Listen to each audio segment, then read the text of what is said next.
রাম রাম ভাই সবাইকে। আর আজকের ব্লগটা অনেকটাই স্পেশাল। চলো আজকের ব্লগটা শুরু করা যাক, লেটস স্টার্ট। তো আজকের ব্লগে তোমাদেরকে আমি দেখাবো আমাদের ভিটাতে, মানে আমাদের জমিতে কী কী সবজি আছে অথবা কী কী গাছ আছে সব কিছু বলবো, সব কিছু দেখাবো আর কি। যথাযথ চেষ্টা করবো সব কিছু দেখানোর। তো চলো যাওয়া যাক। তো গান্ডু আছে দেখো। হুম, জয় শ্রী রাম। তো চলো যাওয়া যাক জমিতে আর কি।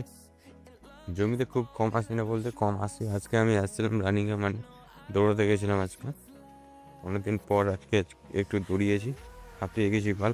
কারণ চর্বি বাড়িয়েছে আমাদের না, চর্বি বাড়িয়ে গেছে আর আমার কাটটা মারা গেছে।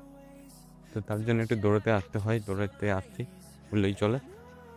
তো এই এখন আমি জমিতে দেখাবো তোমাদেরকে। আর সার দেওয়া কমপ্লিট, একটু একটু আছে আর কি। যেগুলো গাছ কিনা গাছ ওগুলোতে দিইনি, সার এখন দিতে পারিনি। তো দিব সার আজকে। আর অনেকটাই লেট হয়ে গেলে এখন বাড়ি যেতে হবে, তারপরে আবার আসতে হবে। তো আমি জমিতে ঢুকি না, না তো বেশি বড় হয়ে গেলে ভালো, আবার তোমরা দেখবে না বেশি বড় হয়ে গেলে। তো দেখো আমার ডালিম গাছে কতগুলো ফুল ফুটেছে, দেখাতে যাচ্ছে না ভালো। তো হালকা হালকা দেখে নিয়েছে, লাল লাল হয়ে ওগুলোই ফুল ফুটেছে। আর পেঁপে গাছে কতগুলো পেঁপে ধরেছে, ওগুলো গায়ের ফাটা। তো চলো যাই নিচে। তো দেখো আমার ডালিম গাছ থেকে কতগুলো ফুল আসছে এবার। এবার অনেকগুলোই ফুল আসছে, আশা করা যায় অনেকগুলোই সেট হবে। আর অনেকগুলোই নাও সেট হতে পারে, কিছু করার নেই। সেট না হতেও কিছু করার নেই।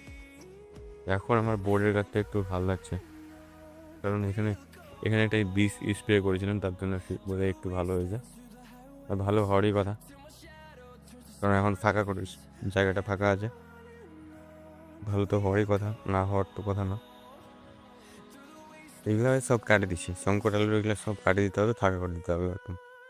আর কেসগুলো ঠিক করে দেখো কি মস্ত হয়েছে একদম, ভালো হয়েছে। এখন দেখি কত কী করা যায়। তো আর বেশি লং করবো না ব্লগটা, তাই জন্য আজকের এই ব্লগটা এখানে শেষ করছি। দেখা হচ্ছে অন্য কোনো ব্লগে। আজকের মতো টাটা, বাই বাই, সবাই ভালো থাকবেন, সুস্থ থাকবেন। দেখা হচ্ছে অন্য কোনো ব্লগে।